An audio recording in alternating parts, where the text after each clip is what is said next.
Hello, I'm Doug, and welcome to the Krewe of Japan podcast, a weekly podcast where we take you on audio journeys through Japanese culture. This time on Krewe of Japan podcast. Welcome back to our podcast. Today we're diving into the fascinating world of Japanese mascots, where we will explore the unique charm and cultural significance of these adorable characters, also known as yurukyara, that have captivated the interests and hearts of people worldwide. If you are on Twitter or Instagram, there's a good chance at some point someone you know has retweeted or shared the content of an account called Mondo Mascots. Well, today, the creator of Mondo Mascots, Chris Carlier, joins us to share his extensive knowledge and passion for Japanese mascots. He takes us on a journey explaining how mascots in Japan have evolved from a tool for branding into becoming international sensations and cultural ambassadors. Throughout the episode, Chris highlights the various types of mascots found in Japan, from corporate mascots representing products and services. Brings to mind, there's one for an enema company that's just this, it's like an enema penguin called Kan-chan. Very strange. To regional mascots symbolizing local communities. So you know about Hikonyan, the mascot? It's this white cat wearing a samurai helmet. I'm pretty sure that mascot just appears there every day anyway. Discusses the significant role they can play in promoting tourism and fostering community engagement. If a small town makes a mascot and it becomes famous for being kind of weird or ugly, they tend to keep it and celebrate it because it's put their town on the map. Share some interesting anecdotes about popular mascots that have become beloved icons. They invited Chiitan to be a kind of honorary ambassador for Susaki City or something, and then after all this sort of scandals, they rescinded the offer, and that made the headlines. And so much more. This will be a fun conversation as we uncover the enchanting world of Japanese mascots with the king of mascots himself, and discover the creativity, joy, and cultural significance behind these lovable characters that have brought smiles to people's faces and fostered connections around the globe. Let's go.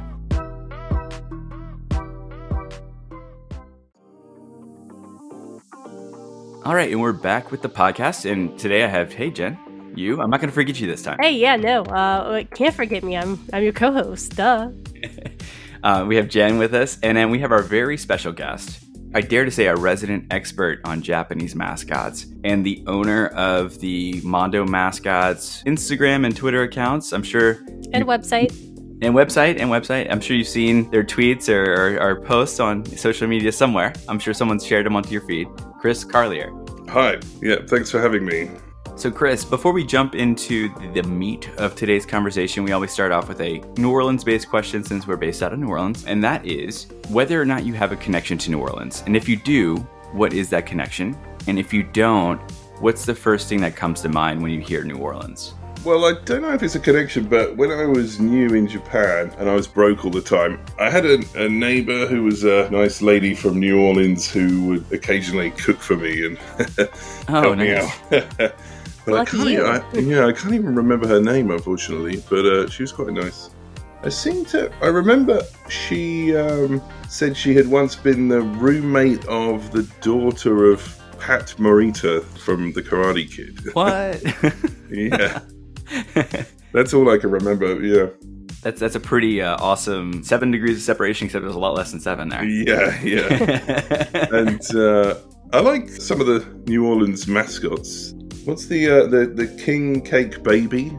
Oh no, that's an interesting one. Pelicans, the Pelicans mascot, yeah. I again have that somewhere. I have a bobblehead of it somewhere in my office over there. Is that the main mascot, or is it Pierre the Pelican? Pierre the Pelican. Yeah. Who's also a little odd looking. His first version was. Yeah. His new version is perfectly fine. Oh, okay. Yeah, the first version I think was like they called it the Murder Bird because it was like it looked like something out of like a campy horror movie. Yeah, and they even did like a promo where like they got local doctors to operate on him. Oh god. So did they think, oh, this is too scary, and then they brought in the king cake baby instead? Because I don't know if that solved the problem. So the king cake baby, actually, I think it predates it because they used to do around Mardi Gras. They would do like a festival, like a Mardi Gras parade during halftime, during the game, like right before Mardi Gras or the weekend before. And they would have 3 mascots. They had a jester, they had a king, and the king cake baby. And all 3 were equally creepy, but the king cake baby was like the number 1 creep. It's the one that resonated the most with everybody. So as a result, that kind of the other ones you don't really see those anymore. I don't remember seeing it recently anyway. I looked up that character and then I found out about the idea of the king cake. I hadn't heard of that before. Oh, really? Like a cake with a plastic baby inside or something? Is that right? Yeah. That's originally what they were. I think a lot of places now, they put the baby on the outside and they put like a little like disclaimer saying, plastic baby included, or choking hazard. Yeah. No, seriously, it is a choking hazard because I almost ate one this season. Oh, I bit into it. I was like, oh my gosh, my teeth. And I was like, God darn it, stupid baby. Yeah, especially if you aren't expecting it. You can legit like chomp down and then you're like, ow. Like if you bite right into the bulk of it. I think, a lot of people think Japanese mascots are crazy, but there's weird stuff like that everywhere. Yeah. Like the king cake baby or the Pierre the pelican. Yeah, that king cake baby though, he's like top tier. He's made the national media rounds too, and I think that helps out. Yeah. Well, that's a first though. That's a first time we've had the connection back to the pelicans. I don't think anyone really talked about the pelicans, but specifically the king cake baby mascot. So of course we would get it from the king of mascots. So, But speaking of you, Chris, we want to know your story. So what's your Japan journey? What led to your interest in Japan, like your initial interest, and then eventually living there? It was very spontaneous, my decision to come here. I saw just an ad in the paper saying, do you want to come and teach English in Japan? And I was looking for a job at the time, and I thought it would be a good opportunity to travel. But before that, I had been interested in Japan. I had a Japanese roommate at college, and I liked a lot of Japanese stuff. So, I just kind of decided to come on a whim, thinking I'd just be here for a year or so, and ended up sticking around.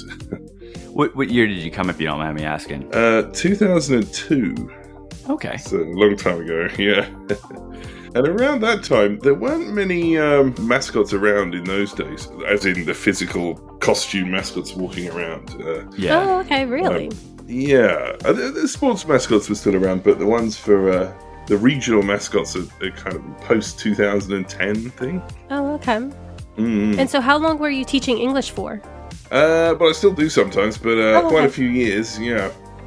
My degree was in illustration, and then I ended up, now I mostly illustrate like textbooks for schools, like English educational textbooks, yeah. Okay. So that's kind of part of why I took an immediate interest in all these characters in Japan, because I try to draw that sort of stuff myself. That's cool. Awesome. Yeah. Now that we're talking about all these characters, what got you into being such an enthusiast for these Japanese mascots? Was there a certain mascot that just kind of started it all for you and then you just went down this rabbit hole? I remember when I first arrived on the first day on the train to where I was going to be living, seeing out of the window just like a huge mural of Momo-chan, which is like this girl with glasses who's the mascot for Megane Drug, which is glasses shop, which is nothing particularly special, but I remember thinking, wow, that looks awesome, I want to live at this station. And the guy I was talking to said, oh, that's just everywhere, that's nothing special. Yeah. And then around that time, soon after, I went to the Tanabata Festival in Hiratsuka, and I got my picture taken with a mascot there, which was the local soccer mascot, King Bell. I think he's based on the Greek god Poseidon. Okay. It's like an old guy with a beard and a crown. So that would have been the first mascot I saw. So and after that, every time I went to a festival, if I did see a mascot walking around, I'd go and get a picture. Did you start like kind of taking notes as you're doing this, like the names and where they were mascots for and everything? It kind of really helped me learn Japanese. Okay. And learn the geography of Japan, all the different regional mascots. And also the regional mascots are all based on the local food or the local wildlife. Mm-hmm. And so I sort of grew some knowledge about all that stuff too. There's a specific term that's used for these mascots, right? Yurukyara? That's right, Yuru Kyara. Yuru is like soft and kind of loose, floppy. And Kyara is just from character. Yeah. That's actually a copyrighted term, so I don't, If I'm ever is getting it? published, I don't tend to say that. Well. Well, I think you can't use it in like the title of a book or something like that. Sure. When you're talking about it, you can use it when you're discussing it. Sure. So, I mean, we were talking about mascots here in New Orleans. We were talking about mascots you can find in Japan. Mm-hmm. Matt, like you mentioned that one of the first mascots you met was a sports team mascot over at the Tanabata Festival that you were at. What is it to you that makes Japanese mascots so different from other ones that you've seen around the world? I guess the sheer volume of them. There are thousands of them over here, and yeah. They tend to have they tend to be sort of rounder and simpler and cuter. You know, it'll just be like a circle with 2 dots for eyes or something in Japan. They're not very complex, but they tend to have like complex backstories. They, you know, some of them have a whole history if you look into it. You know, like a sort of fantastical origin story. And I don't think that they go into that much depth in most of the countries. Yeah, like Pierre the Pelican. Does he have? Do you know if he has a backstory? So his backstory is that he was just that original mascot. And then he got in a terrible accident, and local doctors had to perform that plastic surgery on his face. And then they took pictures of him in like entire head wrapped in bandages. That's good. And then once they took the bandages off, it revealed the new mascot's head, and that's pretty much his backstory. Right, that's good though. I like that. It's not really. They were a trying to backstory, fix it's more their of a- mistake. Yeah. Yeah.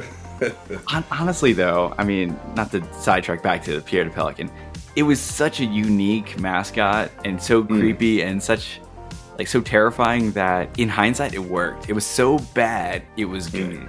Yeah. Oh, there's a lot. I don't think that's what they were going for originally, and so Yeah. they were offended by the response and then switch it up. That's the whole thing here as well, where if a small town makes a mascot and it becomes famous for being kind of weird or ugly, they tend to keep it and celebrate it because it's put their town on the map, because no one would have been otherwise talking about them. Didn't they have something recently where an imitation mascot of, or I don't know if it was like recent or a few years ago, but an imitation of a city's mascot was doing like pole dancing or like doing all these crazy stunts and stuff. Yeah, and that would I know be what you're talking about. Okay. Chiitan, yeah. Yeah. That was on John Oliver. Was it? Okay, I don't know where I saw it, but yeah. I mean, it's probably your page somewhere. Maybe, yeah. I got interviewed by a bunch of people around that time, like Yeah, just I saw people asking that. what was going on. But Okay. the original mascot is just the standard city mascot for Susaki City. It's an otter called Shinjo-kun, who's very popular actually and still appears all the time.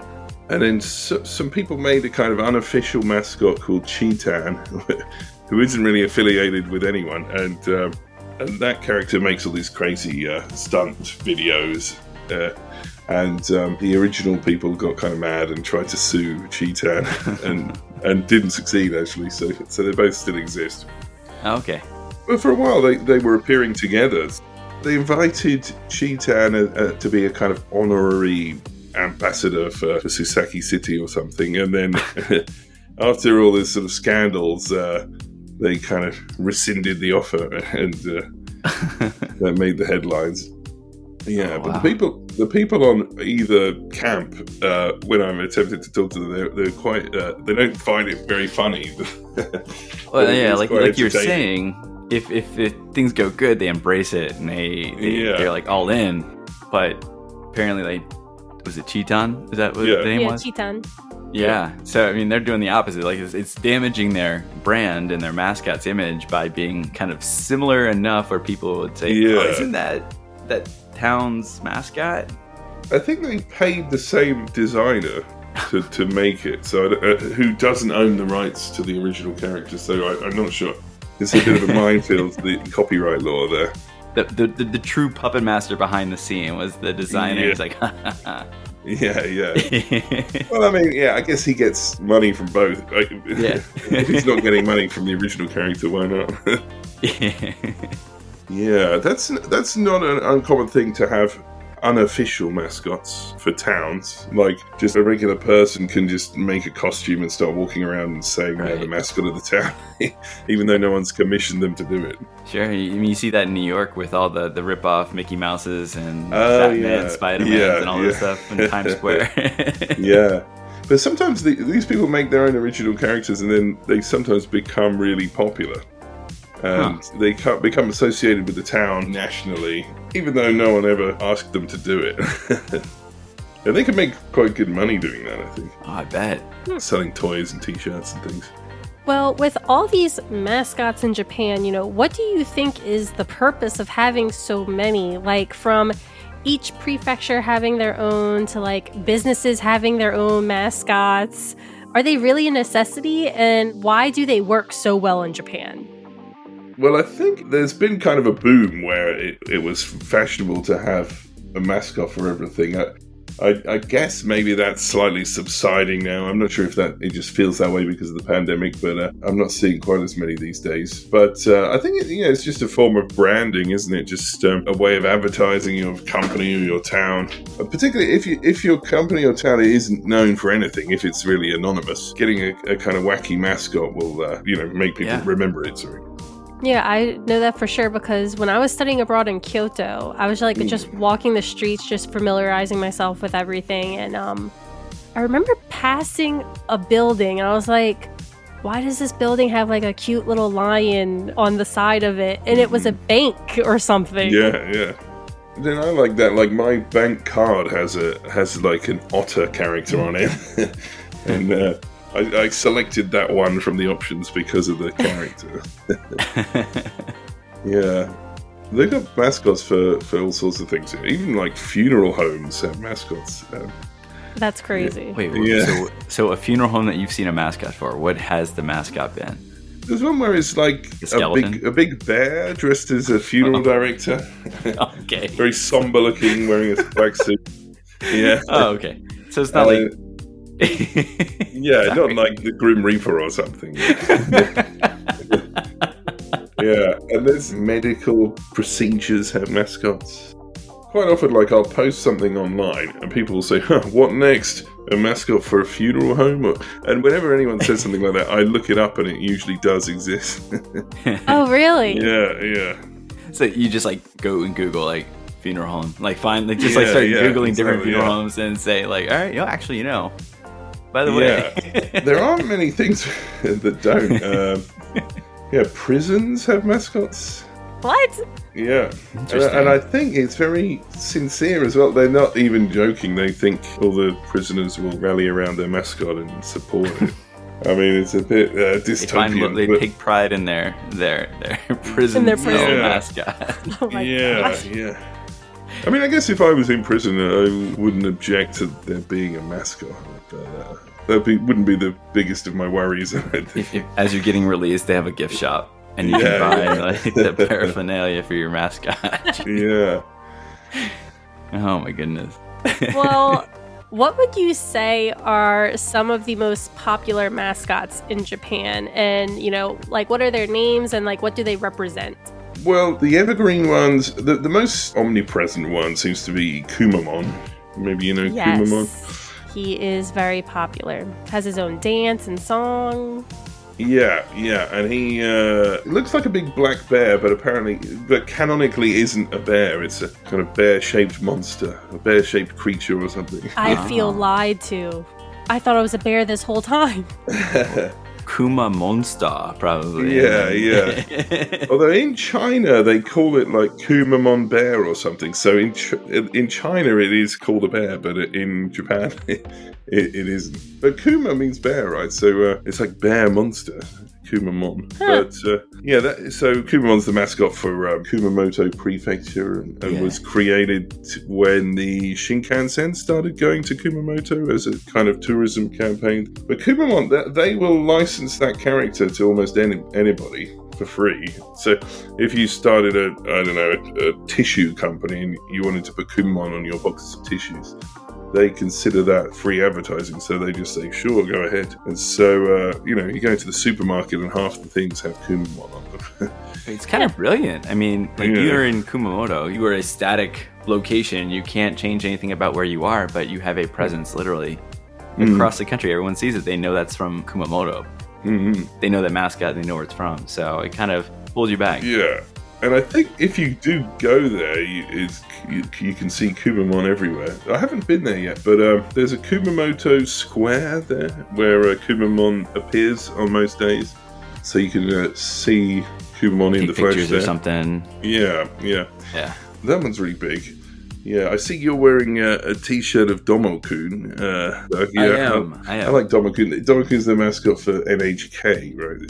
TV and radio. Although you don't see Domo-Kun as much these days, but it still exists. Yeah, he was like early 2000. Yeah. Well, it's like a buddy of mine introduced him to me back in high school, and I think that may have been like one of the first like mascots. Yeah. That I was introduced to. And then when I was surprised when I went to Japan, I didn't really see it around as much as I thought. Like I thought this is like a big character all over the place, and and I didn't see him anywhere either. Especially now. I mean.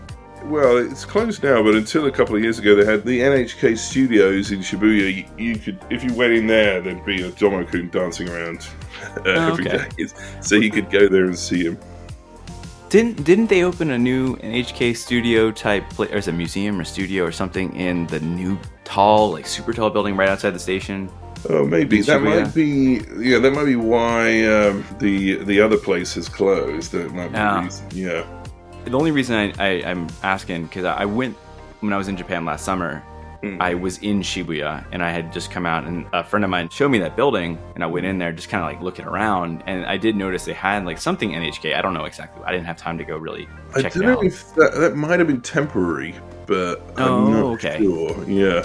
But, probably, like, pre-pandemic, if anyone was coming to Japan, I could probably direct them towards somewhere where there was a mascot appearing any day of the week, but it's sort of reduced now. It kind of, sort of went down during the pandemic and hasn't quite rebounded yet. But I used to direct people to, the NHK building because they'd have all these characters there. Cool. It's a bummer that they closed it. Yeah. There's still other places. If you go to Tokyo Tower on a weekend, you can see the Tokyo Tower mascots. Oh, the Red Rocket? Yeah. Yeah. Supposedly based on the tower. That's the of course. That's what I mean. It's like reddish. Yes, yeah. There's two of them actually, brothers. That's right. There's twins, right? I don't know why I'm blanking on their names suddenly, but and there's a building in Ikebukuro where these cat mascots appear every day. Actually, if you go to any amusement park, you can see mascots at any time. Do you consider Sanrio characters mascots? Because I feel like in the U.S., people here, or maybe not even just exclusively U.S., but like worldwide, they see like those characters as like kind of mascots for Japan. Same like with Pikachu or Mario or any character that kind of was born in Japan and then was exported out to the world. That's become especially Pikachu. That's the mascot of Nintendo, the mascot of. Yeah, I guess so. I just think if they're promoting something, they're a mascot, right? So if they use Mario or Pikachu to promote some new, sometimes they get them to promote a town or a new product. I think, that's kind of being a mascot for something. Yeah. Yeah, I think Hello Kitty is probably a big inspiration for a lot of the mascots. I think that sort of basic, simple design has inspired a lot of the mascot designs.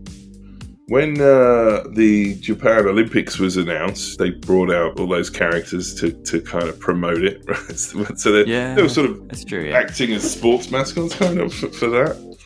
Yeah, I think they were just trying to be like, oh, people know what these are. Yeah. They know Hello Kitty, they know Pikachu, Mario. I kind of wish they'd lean into that more with the actual event, but I think they thought because it was in the middle of the pandemic, they should be more serious, Subdued, yeah. Less fun. I think otherwise they would have had tons of those characters everywhere throughout the event. Oh, sure. So I want to pick your brain, just kind of thinking back to what brought you to the point of, hey, there's all these mascots you find everywhere. I'm going to start a social media page and start like documenting these. Is that something that you had planned this for years and then it started doing, or you just start kind of doing it on a whim? Well, I sort of did it to stop driving my friends nuts by posting so many mascots on my regular accounts. Well, because I used to go to a lot of festivals and events, and if I'd see a mascot, I'd take a picture of it. But then it got to the point where you're seeing like 12, 20 mascots, and it's half of my Facebook feed or Twitter. So I set up an account just for that. Yeah, because I went to an event where there were 400 mascots, and I took pictures of most of them, and I thought, I can't inflict this on all my friends and family. So I set up an account and posted those, and it grew a following from there. And did you ever expect it to get as big as it No, as it's grown over the last few years? I feel like it's no surprise. When did it take a big jump for you? Was it due to like the Olympics or any certain event?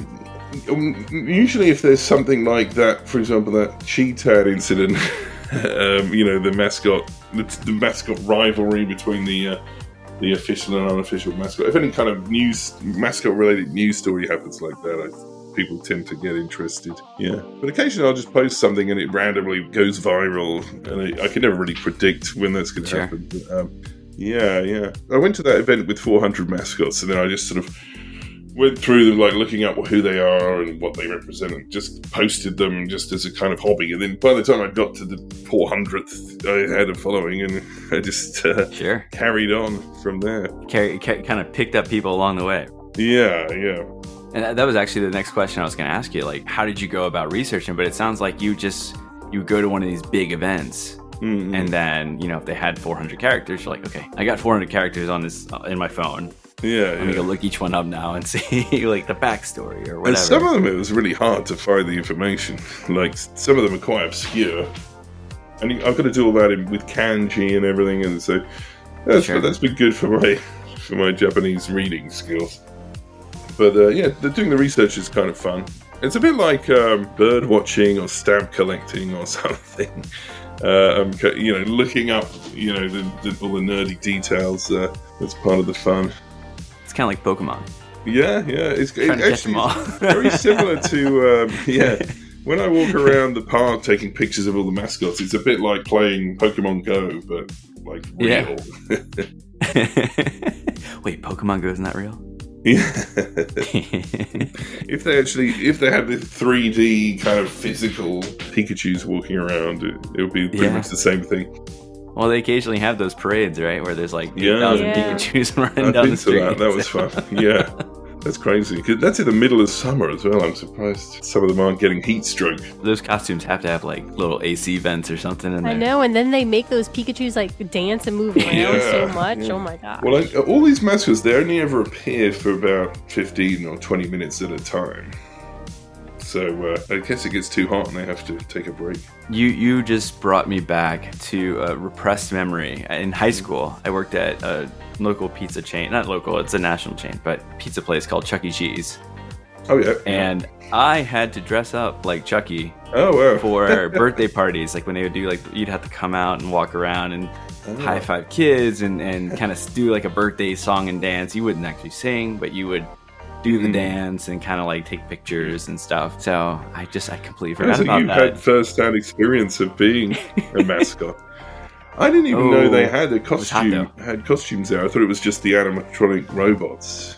Yeah, they did, and then they would just bring out, like, on occasion, in the back corner, there's, like, a broom closet, and then hidden in a secret closet in there is where the mascot's costume is hanging, and then you have to... So that got really hot in that costume. Oh, it was brutal. Yeah. It was hot. And again, like you said, 15 minutes, you have someone, like, kind of escorting you around and then bring you back to the broom closet, and... Yeah, because people can't even see. You can't even see where they're walking half the time, and they need someone to guide them around. It's so true, so true. Like the little mesh where the mouth is, or the eyes, or whatever you're looking through. You can only see so much. It's fun to kind of figure out where that is. There's some mascots, and I still to this day don't know how the person is seeing. I can't see any holes or mesh.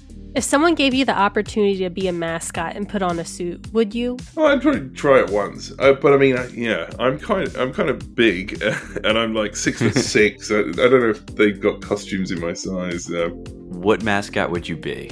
Oh no, I'd have to be one of the big ones, like I immediately thought of what was it, Brer Bear, that Disneyland character, for some reason. If I was in Disneyland, that's who I would be. I know who you're talking about. Yeah. I know who you're talking about, too. Yeah. I just assume that's where they put the big person thing. Yeah, I don't think I'd be very good at it. I'm sure I'm quite accident prone. I'd probably fall over, trip over things. Some kids get super excited, and this is one thing that did happen. They run, and they're like, oh, Chuck E. Cheese, and they would, like, run at your full speed, and then the height-wise, you know, you're tall, and they're short, and then they hug and headbutt areas where you're like, ow. But you gotta, like, suppress the audio sounds that come out of your mouth. You're like, oh. Like, you can't break the mystery of the character. Yeah, a lot of kids kind of physically attack the mascots as well. There was punching and kicking. I'm not sure why they do that, but that happens a lot. Yeah, and a lot of kids get really freaked out by mascots. They start screaming and shouting when they, you know, the parents are saying, "Go and take a picture with the mascot," and the kids are screaming and trying to run away. Now, weirdly, I go to a lot of these events. Well, not really events, but I notice on Twitter or somewhere that a mascot is currently in a particular station nearby. So I swing by to get a picture. But it'll be a weekday, and there'll be no kids in sight. It's just businessmen and office ladies taking pictures with the mascot. So I think they seem to be more popular with adults than they are with children somehow. Well, it's kind of, I think that goes back to the branding conversation from earlier. It's kind of cutesy to brand with one of those mascots, because it's not just pointing and directing at kids. It's everybody. You know, everyone's like, oh, mascot, let's go. Yeah, especially for like a business or a service. I mean, kids aren't going to go to a business or a service. Yeah. It's the adults will. So and if it is at a weekend, and if it is at a festival or something where there are tons of kids, I could never really get a clear shot of the mascot because there are too many kids around. So sure. I tend not to go to those events that much. It's kind of weird. I guess that's one benefit to the declining birth rate in Japan. Is I can get mascot more photos. Mascots. More mascots. Well, we were going with some really fun questions, and I kind of want to keep going with the fun questions. Yeah, sure. So I actually have one for you. Who is your favorite Japanese mascot? Ooh, well, that's difficult. I do like the aforementioned Chiitan. Chiitan's a lot of fun. If you follow Chiitan on social media, they post tons of fun videos. I like Funashi. Do you know Funashi? No. Funashi might be my favorite. Funashi is probably the biggest one after Kumamon, but it's an unofficial mascot. Some guy in Funabashi City just decided to make his own mascot for the city, and it became really huge. So he's incredibly rich now. That character kind of screams and shouts. It's best known overseas for being in a GIF where it's kind of running along and there's all these explosions happening. Oh! Like sort of yellow pear. Yes! Yeah, it's a pear. I know what you're talking about now. Yeah. I keep saying it because it likes being called it rather than he or she. But Funashi is even the singer in its own rock band, and all the members are different mascots. So there's a bear playing guitar, and the cat on drums, and a kappa on bass. You know what a kappa is? The turtle, right? Yeah, like it's that. Turtle with the water on its head, and if it bows and the water spills, it dies. There are a lot of mascots of those characters somehow. But they've got this heavy metal band that tour around and play to packed out arenas, and that character was on TV a lot. But I think whoever does it, they're sitting pretty now, so they don't have to work very much. So you don't see the character on TV quite as much. But the merchandise is still out there everywhere. So that might be my favorite. What was it? So Funashi, was that it's called? Funashi, yeah. Funashi. Okay. Unofficial mascot for Funabashi City. I'm seeing a pattern here. All these unofficial mascots are your favorites. Yeah, they're a bit more anarchic and fun. The government approved, the government approved ones have to behave well all the time. Although the unofficial ones, they always have the same person inside, so they don't appear as often because they quite often talk as well, so they need the same person doing the voice. Whereas Kumamon, you could go to anywhere in the country and Kumamon could show up at any time because he doesn't speak and is owned by the Kumamoto government. Yeah. Well, the government ones are they're quite they're very accessible. Like, if you really like a small town's mascot and you just mail the city hall or whatever and say, hey, I like your mascot, they'll get back to you. And, if you were going to the town, you could probably arrange to meet them. Because no one else is doing that. So some bored civil servant sitting in an office will say, oh, that's interesting. Someone from another country wants to see our mascot. I'm going to do that next time I go back same here. to my mother-in-law's town. I don't know if they have a mascot. I'm sure they do. Yeah, well, that would be a good chance. Like, the less popular the mascot, the more likely you are to be able to meet it. Oh, yeah. Yeah. And it might even be a matter of just showing up at the town hall and they get some lowly clerk to go and put on the costume for 5 minutes or something. Some intern, like, hey, go on the broom closet, grab the costume. Yeah, I think those are gotta entertain these people. Is inside most of the time. Yeah, a lot of people say, "Oh, I really want to be a mascot in Japan," but I think a lot of the local town mascots are just someone who works at City Hall, like the youngest staff member has to wear it. It's the grunt work. It's the hazing, right? Costume. And it might only appear like a handful of times a year, and only like 15 minutes at a time. Huh. So what is maybe the weirdest mascot you've encountered? Or maybe not necessarily, let's do two. One that you've encountered, but then also one that maybe you've read about or seen pictures of, but you haven't actually met. I've kind of met most of them, but one that springs to mind, there's one for an enema company that's just this. It's like an enema penguin called Kan-chan that walks around. Kan-chan. Very strange, yeah. From, Kancho, the Japanese kids game. That's a strange one, yeah. That's an odd thing, yeah, because occasionally I'll go to, like, medical trade shows and they've got mascots for everything. And some of them are very bizarre. Oh, wow. For things that you wouldn't expect there to be mascots for, like that. There's another one that's called Goshi, and it's this sort of yellow. It's meant to be a reincarnation of a warrior from hundreds of years ago that has come into the body of a carp that's walking around wearing stockings and suspenders for inexplicably. That's a very strange one. I don't even know what the logic is for that one, but yeah. Sometimes you just don't need it. Sometimes you just throw something together, and if it works, it works. And we were talking about Kappa. There's one town, and I'm blanking on the city name, but they actually have a sort of old-fashioned scary Kappa as their mascot. So it's actually looks terrifying. When they bring it out, all the local children are running away screaming. Yeah. Quite often they'll have Kappa mascots now, which are quite sort of soft, cute versions, but somebody decided to make an actual scary, horrible monster as their city mascot. The original Pierre Pelican version of the Kappa. Yeah. Right. And I think now that all the local people know it, the kids are all taking happy photos with this terrifying monster just because they're familiar with it, and there are statues of it around the town. All right, Chris, I have a really fun question for you. I think as an illustrator, you're going to love this one. Mm-hmm. If you could design a mascot, what would it look like and what would it be for? Well, I do that sometimes. So a lot of the towns around Japan, their mascots are designed by members of the public. So everyone submits their designs and you can, if you're picked, that becomes the local mascot. So I've entered a bunch of those contests. I haven't won any yet, but yeah, I did design my own mascot, which is called Mascot, which is a mascot for mascots. Mascot, I got it. Yeah. So it's kind of guy wearing a mouse mask who is the mascot for all other mascots. So that is, I guess, an unofficial mascot. But I haven't made a costume or anything. That's just a character. There you go. That's the one you got to make, and you wear it around. Yes. Yeah. I mean, I could do that, and it would probably get some kind of minor cult following in Japan. I think if I started showing up at those events. As a former mouse mascot myself, I encourage and hope to see that picture someday. Yeah.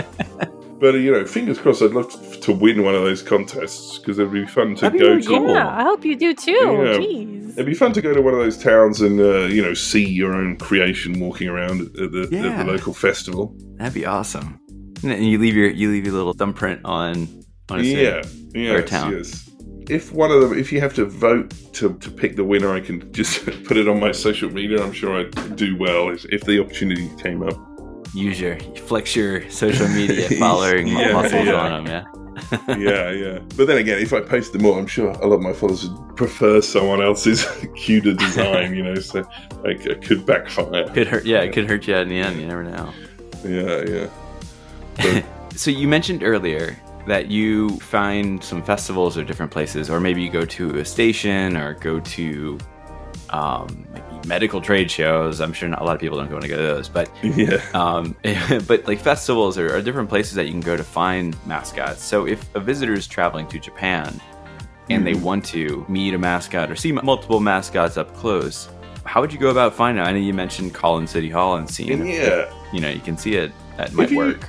If you want to see a specific mascot, you can follow them on Twitter or Instagram or Facebook, and they'll announce their appearance times. You might get lucky; it might coincide with when you're there. A lot of the big major stations in Tokyo just often have mascots appearing in them. Like if you go to Ueno Station on a Saturday afternoon, there are sometimes mascots there. Oh, really? Yeah. Same with Tokyo Station. So the ones with more traffic. Yeah.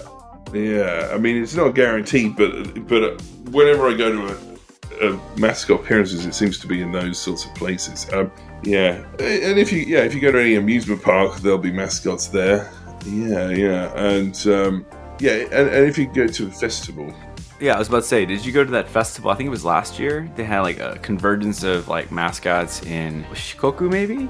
I think maybe in Shikoku there was a big festival there. Maybe. I look out for those things, so I don't generally go to those things. There's one every year in Hanyu in Saitama, and that's the event where I saw like 400 mascots in the same place. They were just standing around in a field. And I go to that every year. I mean, they didn't hold it during the pandemic. It's come back, but it seems to be kind of reduced. It's like 100 mascots now instead of 400. They have those all over the country. Generally in the fall, in the spring, not the summer because it's a little cooler. Yeah. I went to one in Hikone City, which is in Shiga Prefecture, and that was nice. I'd recommend going to that if anyone's in Japan in October or November. I'm not sure when they're holding it this year. Noted. Yeah, because they sort of wander around a sort of... It's like a nice castle, the grounds of a castle. There are 100 of these mascots. Yeah, no, I know exactly where Hikone is. Yeah. It's one of my destinations I want to go to next time. So you know about Hikonyan? The mascot. Yeah, it's this white cat wearing a samurai helmet. I'm pretty sure that mascot just appears there every day anyway, generally. Really? Yeah. Or did pre-pandemic it did. I'm not sure, but it's generally there. That's one of the biggest tourist attractions for that city. Oh yeah, definitely. Yeah, nice place. So I had a good time there.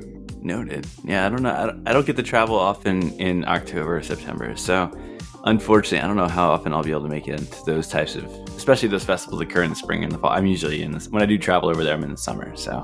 Yeah, well, they still appear in the summer. There's some indoor events then. Yeah. Yeah, in the summer sometimes there's... if you go to like a convention center or something, if they have like tourism trade show or something, you're guaranteed to see tons of mascots there. Sure.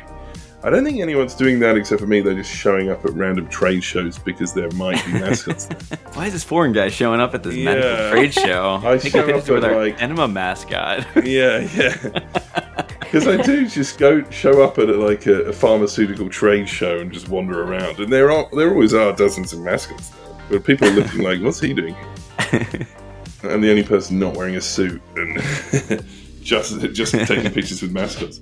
I can't wait to see some more of those pictures from those types of shows, because that's the kind of stuff that's not the only reason I follow your account, but we've both, I don't even know when I started following, but years ago for me. Started following, like I think a couple friends shared something to me, and then I was like, this is great, and I follow, and now it's like I think twice a day? It was more, I was doing my own research on like a specific mascot for a specific prefecture, and then I came across your account and I was like, this is awesome. Someone just posts about mascots. I gotta follow. Oh, thanks. You're welcome.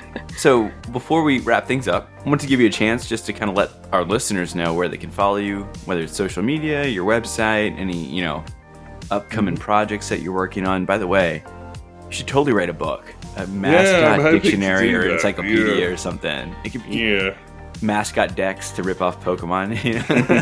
Oh, that's an idea. I've been trying to do that actually. Yeah, hopefully I'll be able to get a book deal at some point. That would be so. I would buy it. Yeah. Absolutely. Same. And so I'm on Twitter and Instagram at Mondo Mascots, and I got a blog that I occasionally update, which is just mondomascots.com.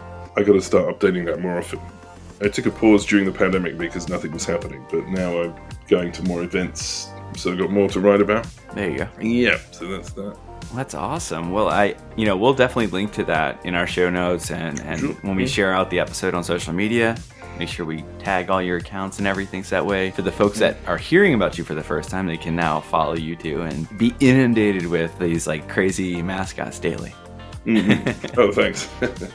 Yeah. All right. Well, that's pretty much all we had for today, man. It was such a fun time talking with you about this because, again, like Jen said, we both follow you for years. So it was great to put a name and a face to the Twitter handle, the smiley face logo on your Twitter handle and Instagram handle. Yes. Which I don't really own, actually. That's just a mascot they briefly used for a shopping street in Hokkaido or something that wasn't popular. So, yeah. They'll never find out. Yeah. Until they listen to this podcast. Yeah. Well, thank you so much for taking time out of your busy schedule to join us. And I hope to see more from you on your social media. And hopefully that book that Doug was talking about, fingers that's crossed. a good idea. Yeah, I'm serious. I know there's a lot of people out there be interested. Oh my Not gosh. No pressure. Seriously. A Japanese mascot book, that's a perfect coffee table book. Just saying. Yeah. I hope so. I hope that happens. All right, Chris. Well, thanks again for joining us, and I know our listeners are going to have a blast listening to this. Mm-hmm. Yeah, thanks for having me. All right, thanks. And that's it for this week's episode. Thank you so much for tuning into the Krewe of Japan podcast. And thank you so much to Chris Carlier of Mondo Mascots for taking the time to sit with us and explore the wide world of Japanese mascots. We had a lot of fun learning some background and context around some of the mascots we already knew, like Domo-Kun and Kumamon. And we also learned about some new ones, like Funabashi City's unofficial mascot Funashi, or even that random funeral home one. No, it's not a Grim Reaper, we swear. Hell, even this episode helped me to inadvertently rediscover those deeply buried memories of me being Chuck E. Cheese back in high school. If you want to get a daily dose of Japanese mascots, I highly recommend you follow Chris's Mondo Mascots account. That's MondoMascots, Mondo Mascots, on Instagram and or Twitter. I'll have those linked out in the show notes. Also check out his website. What's your favorite mascot? Got a picture of yourself with one of them? Share it with us on Instagram, Facebook, Twitter, TikTok, YouTube, wherever. Just share it with us on social media at Krewe of Japan Podcast. That's KREWEOFJAPANPODCAST. You know the drill. Just go search it, you'll find them, I promise. While you're there, give us a like, follow, retweet, share, comment, whatever floats your boat. Let us know how you're enjoying the podcast and share your thoughts. Or maybe you prefer to provide your feedback in a more private setting. Send us an email at kreweofjapanpodcast@gmail.com. I'll spell that one more time. KREWEOFJAPANPODCAST@gmail.com. Speaking of feedback, if you're enjoying what you're listening to in this episode today, or, in all of our other previous episodes you've listened to, or maybe you haven't yet, go back and listen. But once you do, if you really enjoy what you listen to, feel free to leave us a 5-star review on your favorite podcast streaming app. Any and all support is greatly appreciated, and it helps people find the podcast. So thanks again in advance. But that's it for today. Until next time.